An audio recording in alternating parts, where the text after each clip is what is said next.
Kia ora whānau, welcome in. So yeah, my name is Marcus Powell. Who am I? I mean, he pretty much described everything as that lovely intro was before too, but yeah, you kind of get the idea a little bit. Now I'm a dog owner, so I've kind of been relegated to second place now. Everyone just sort of refers to me to as I'm Shadow's owner. It's like, hi, you know. Oh yeah, by the way, hello. Cool, thanks. I'm used to it. It's a lovely thing. I'm definitely a bit of a digital nomad. So even though I was born in Palmerston North, I've travelled around a lot. Landed in Nelson, sort of grew up, went to high school there. Then ended up down in Otago, started university there. Then went to Wellington, hung out there for a few years. Then went overseas, lived in South Korea for about 10 years. Travelled the world quite a bit as well. And then somehow landed back in New Zealand. And now I live in Rotorua. So I tend to get around quite a lot, and as I said, yeah, I like to travel a lot. So whenever I get a chance, even like today, I had to fly down this morning, come down to Wellington. We were going to come down for a little bit longer, but we were here last week doing a presentation down at Parliament, which was pretty cool. So again, we get around. I watch far too much anime. Isekai tends to be the bit of the flavour of the month, year, probably too long, but I watch a lot of that as well. Sucker for pop culture as well. I may or may not have cried at the end of Avengers Endgame. Just keep that one quietly. A bit of a digital menace online, I guess. Yeah, one of those older generations who tend to... Yeah, I remember the Xbox, Call of Duty and Halo days where the stuff that you heard would make everybody here just go... Ugh. And yeah, disc jockey, DJ. I usually get up in front of people with a microphone, sometimes as well. Normally in a slightly different environment than this. I'm usually yelling at people when over very loud music instead of actually standing up here and trying to give a bit of a presentation. So yeah. Speaking of the presentation, diversity in our game industry. So most of these stats you already know. If you're not, this is like a quick recap. If you want to see a lot of these stats more in detail, New Zealand Game Developers Association has these all available online. It's really cool because they do them every year, and it's a nice little snapshot just to sort of see how the industry is. Growing every year, of course. 2023, you know, $4,400 odd million. Like that's a fair chunk of change. Over 1,000 people employed. That's cool. Women, 23%, concerning over 50%, you know, it's like the split between gamers and men is basically 50-50. That's kind of low. Māori representation, around 5% of the workforce, with 8% in sort of leadership roles. And Pacifica barely even gets a mention. 3% sort of in leadership roles, nothing else that they've been able to dig out too. So, yeah, those ethnicity stats, kind of abysmal. We know this though, like I mean, you know, those of us in the industry who work alongside a lot of the game companies or even just seeing what's happening out there, we're pretty well aware of this. So the question is why? You know, why is diversity so low? And you also got to ask, why is it important? And as some of our other speakers have already talked about today as well, you know, you get, when you're making games, when you're doing this lovely fun content that we all like to enjoy, you're only going to get that person's worldview. And if we've only got a certain amount of people's worldview that we're getting, then we miss out on all these other different worldviews as well.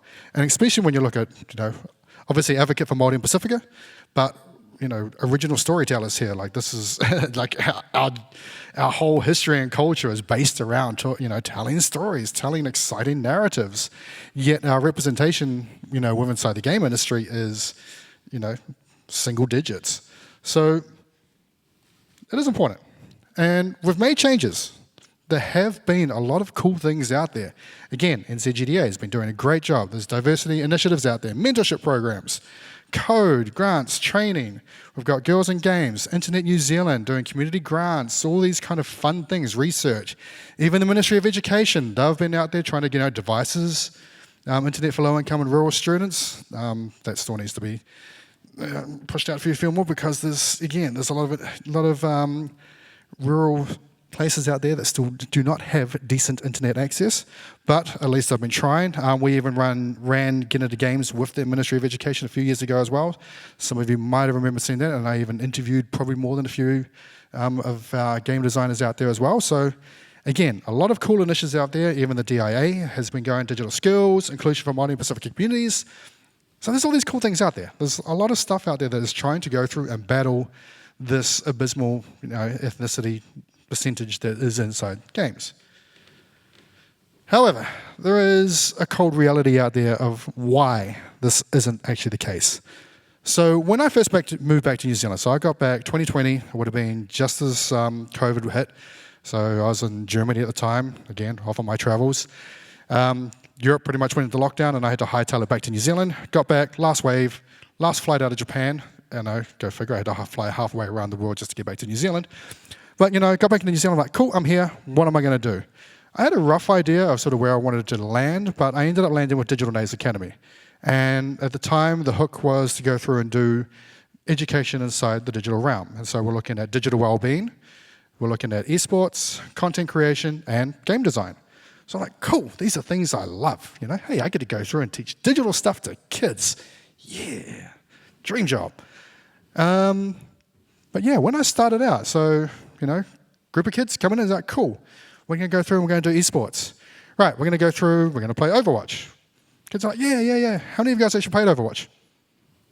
None.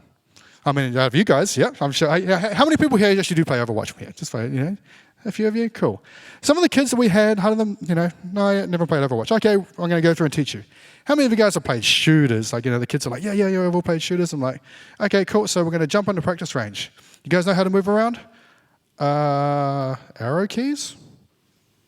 No, WASD, you know about that? No. Oh, okay, you know how to use a mouse? Yeah, okay, cool. So left clicks that ability, right clicks that. Matua, what's left click? Oh, okay.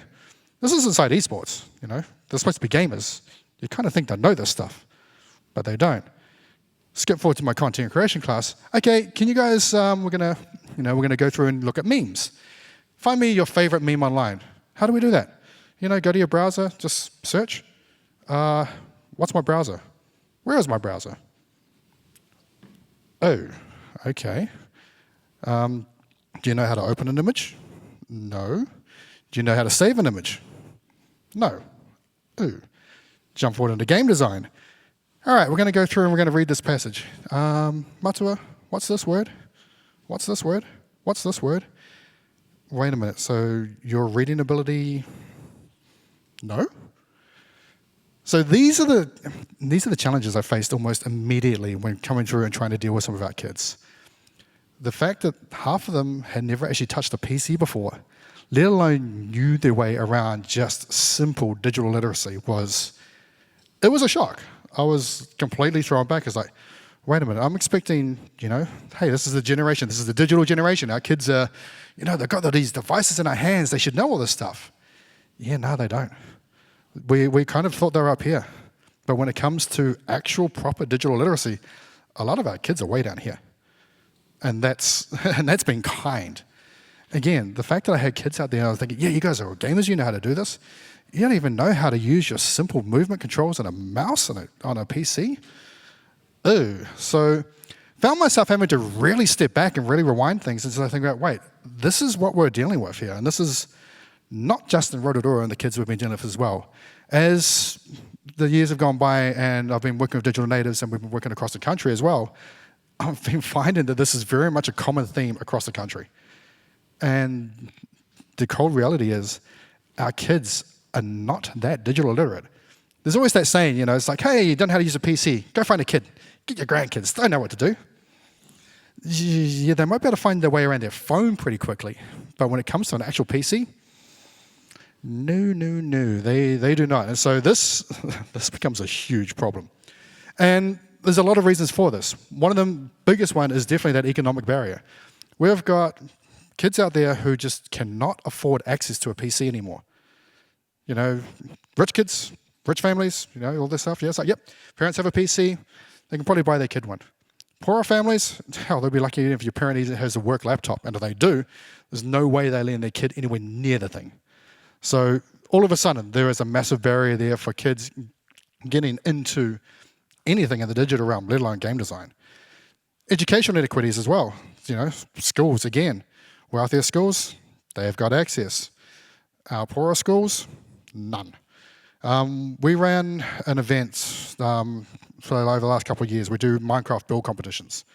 In Christchurch was the first time we ran it down there. We had 12 schools that we ran it with down there.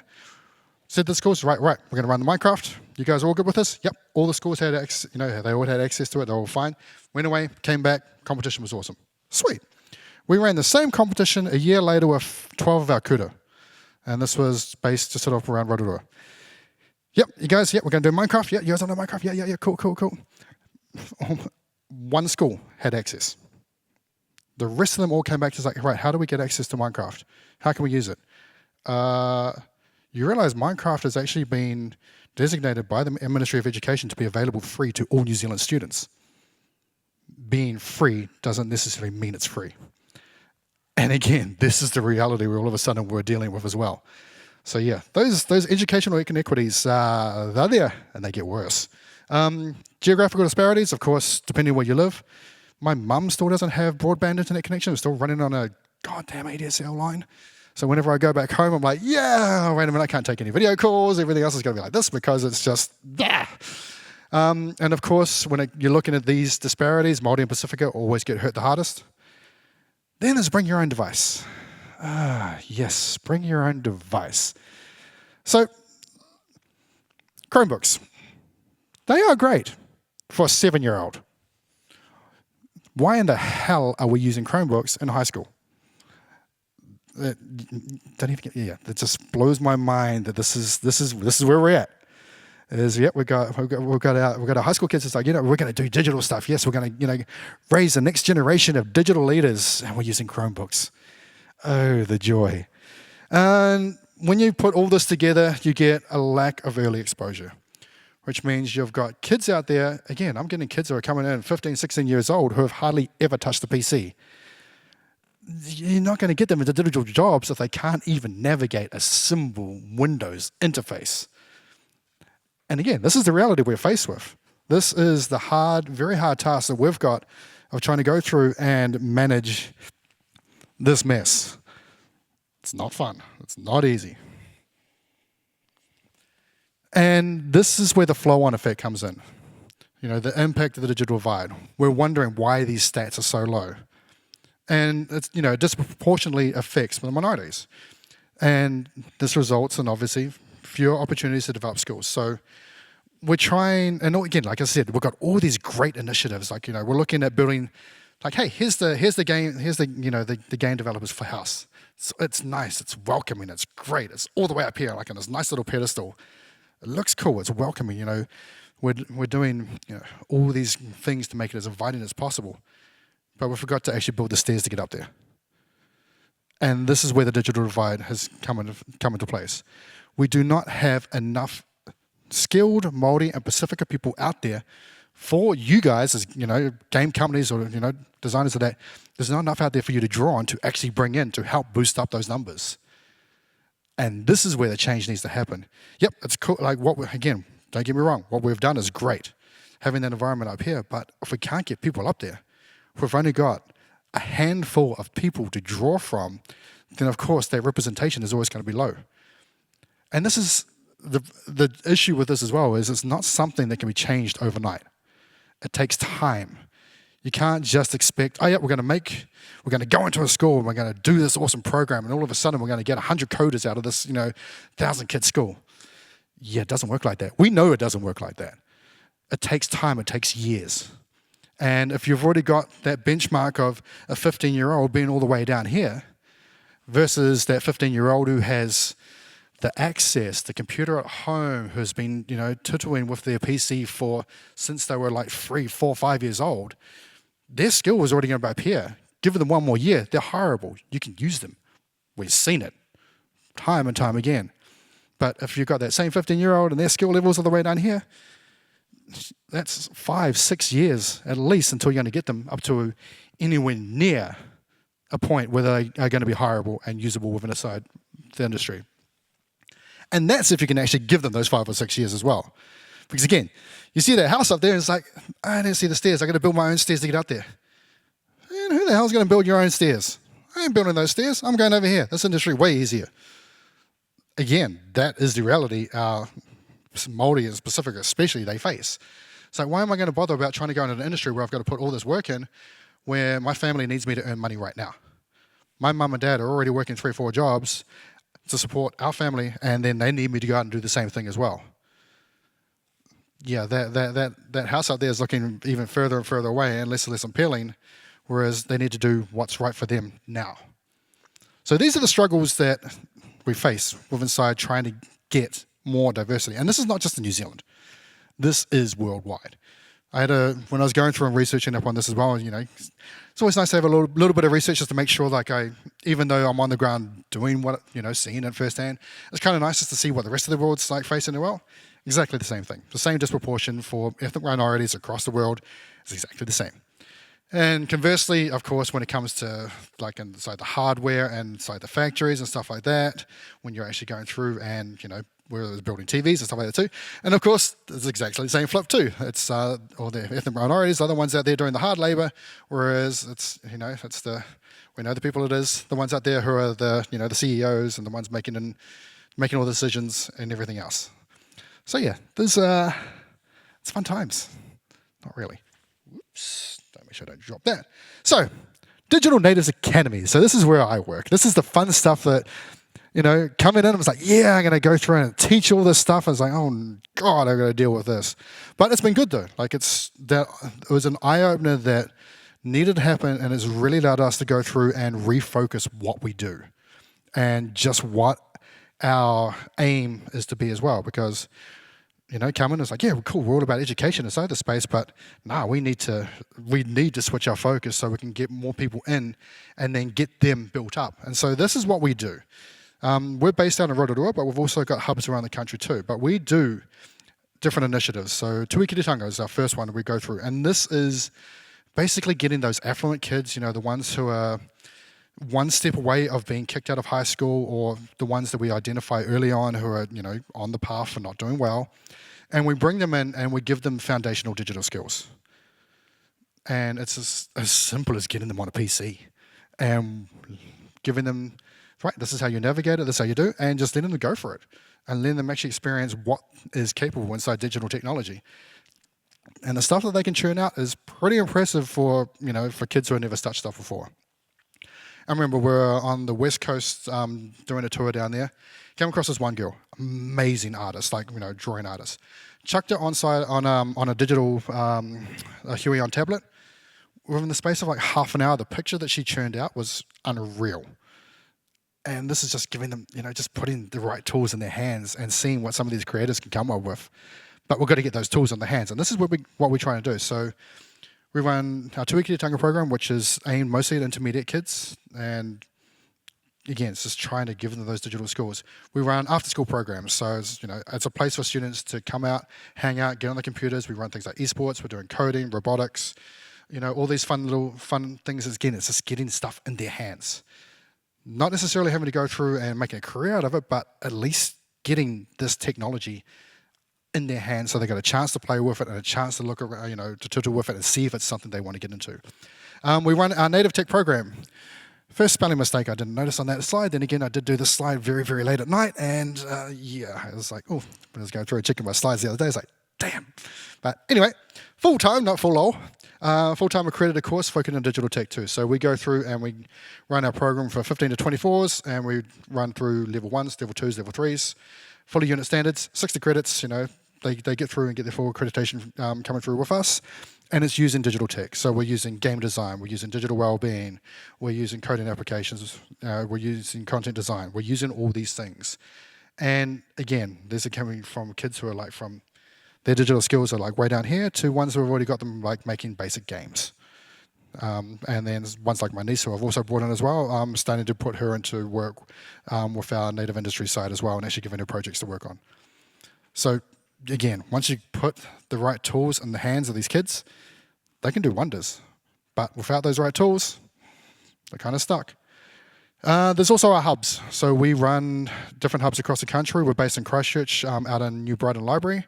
We're based out in Wairoa, and we're also based in Taranaki as well. We've also got a crew who's working up in Auckland at a Papakuta High School too. So we're slowly trying to, reach out and do different things in different places, but we can only do so much.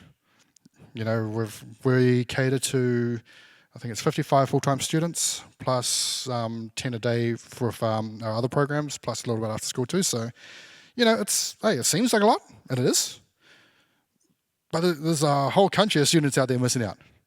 And there's just so many kids out there who just do not have access to this stuff that would benefit immensely, especially as almost every industry now has some kind of digital component with it.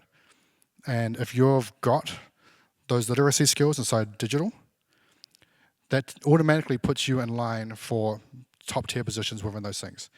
You can't be a manager these days in almost any industry, if it's forestry, farming, retail, whatever it is. You almost can't be a manager if you do not know how to work online emails, basic spreadsheets, documents, all that kind of stuff.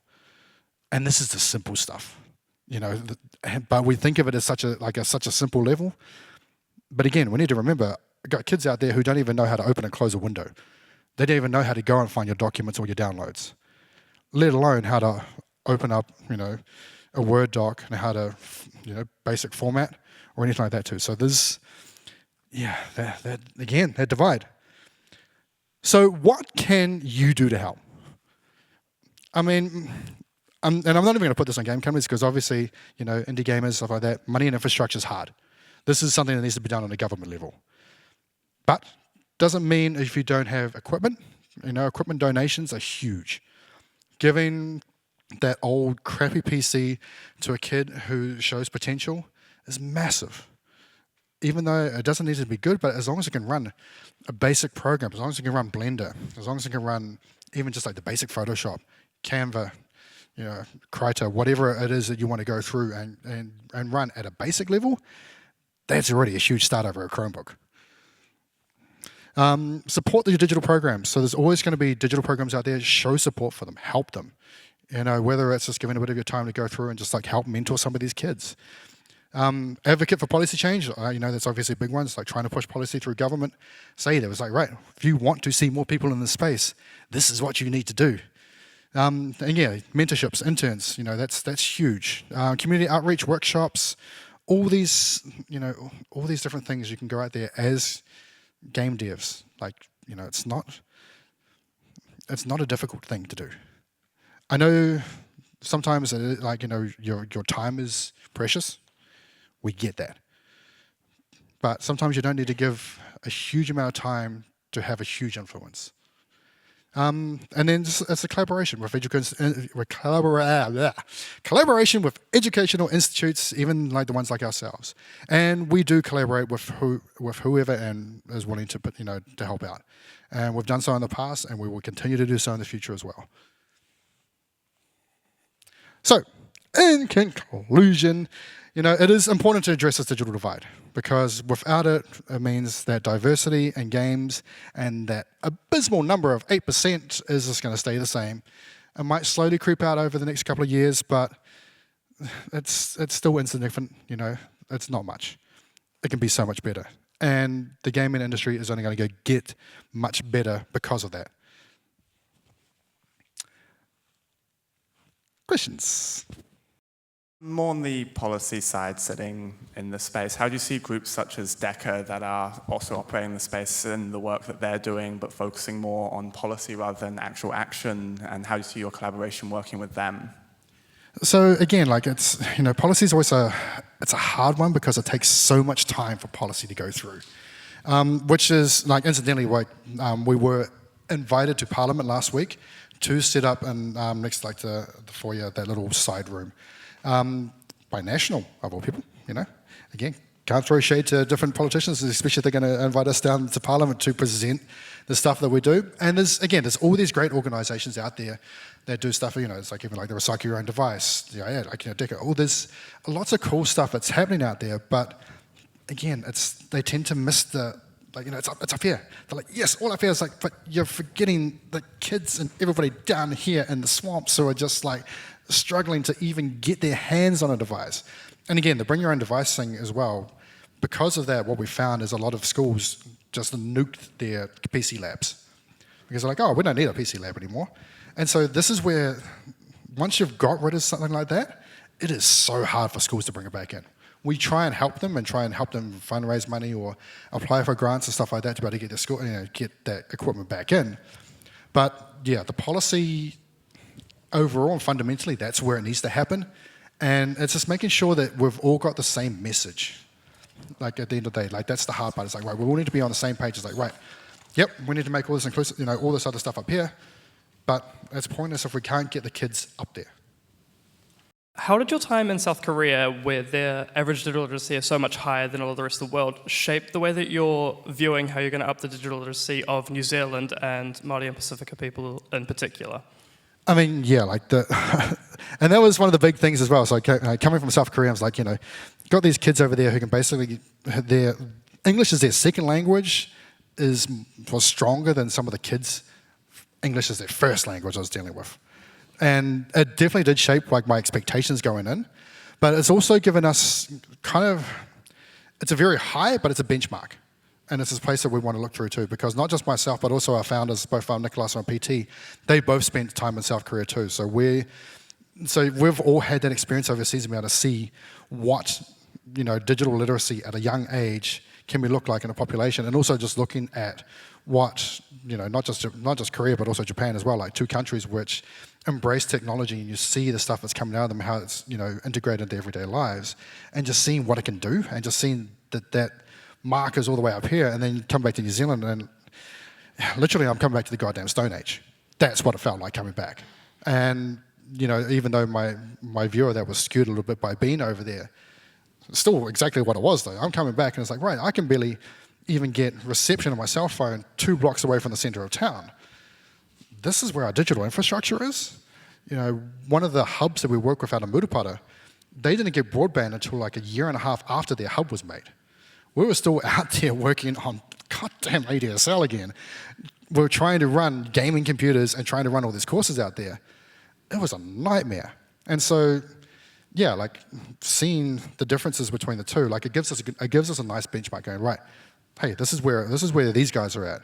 This is the high end. We should at least be trying to, you know what they say, aim for the moon, aim for the stars and you reach the moon. This is what we should be doing. We should be aiming as high as we can, because we know we've got the talent, we've got the people who can actually do it, and we have seen it in industries in New Zealand as well. I mean, just look at Weta. Look at them. They are world leaders in what they do. New Zealand company. Even in the DJ industry, New Zealand made Serato, which is the leading digital DJ software out there. So it's not that New Zealand can't do it. It's just that we're not bringing up enough of our people up there to be able to do it with those who can.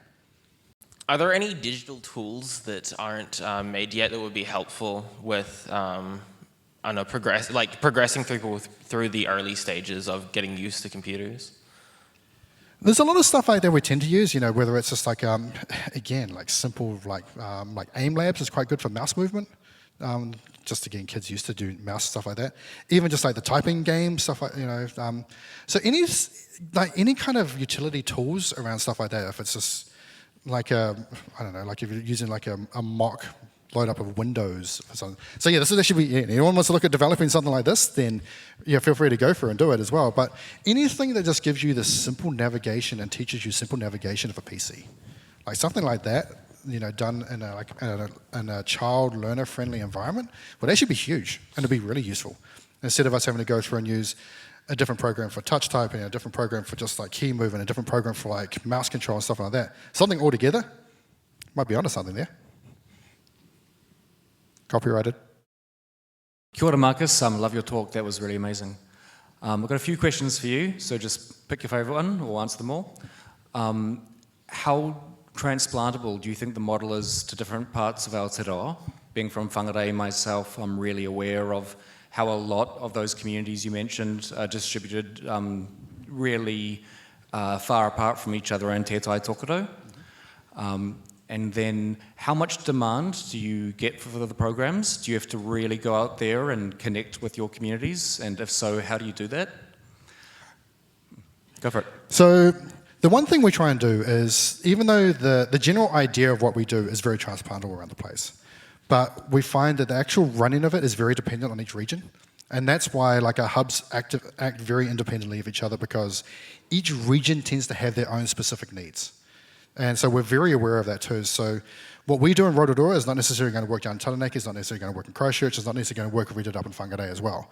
So we're very aware of each region's specific needs. So when we do look at engaging with a region or helping a region out, that's very much at the forefront. It's like, right, we don't want to come in and tell you guys what to do. We want to empower you guys to do what you need to do. So we work very much in a framework like that. So the people that we've hired in the different regions, they're from that region. That's their region. They know it. We don't. So we always make sure that they're the ones who go through and lead the charge on that as well. What was that one? What kind of numbers do you see? Yeah, that's right, yeah. So the kids that we tend to target for like our foundations program, they're the ones who are disengaged, they're kind of considered the NEETs, for a weird enough word. But these are the ones who are, they're actually kind of hard to reach because they're not on any kind of radar because they're not actually bad kids. So they haven't reached like the services or anything like that there to put them on like give them like that label or something else. So it can be quite difficult to reach those kids. We do fill out our program and we do usually have like a bit of a waiting, and same with our other areas as well. Like there's always a lot of interest, but interest is only really kicked up now that we can actually offer standards. So that was a big thing now that we're actually able to work and offer unit standards to kids too. So that's seen us grow exponentially within the last year and a half.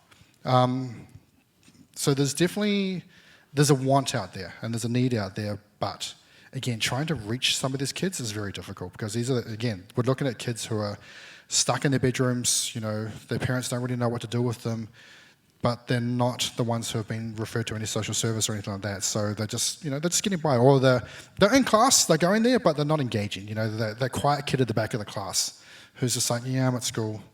I hate this place. I'm not going to learn. I'm just going to sit here and do my own thing. Like, those are the ones that we really want to target because we know school doesn't work for everybody. And that's where we've always come from, that idea is like we need to give something else for those who are not just going to go into the pipeline to after university or whatever it is. There's other options out there and we need to go through and pull these other options out there, especially if we're looking with our neurodiverse kids or our slightly, on the spectrum, just the ones, just those kids who are just a little bit different, they just don't want to do what the mainstream does because they're the ones we want. And we know that, from a game design point of view and from a creativity side of point of view, these kids are on. They're amazing. And I can probably imagine half of you were these kids as well. And we know you've got skills and stuff to do, but you need that environment that can actually encourage you and grow those skills outside of just the Hunger Games that school is.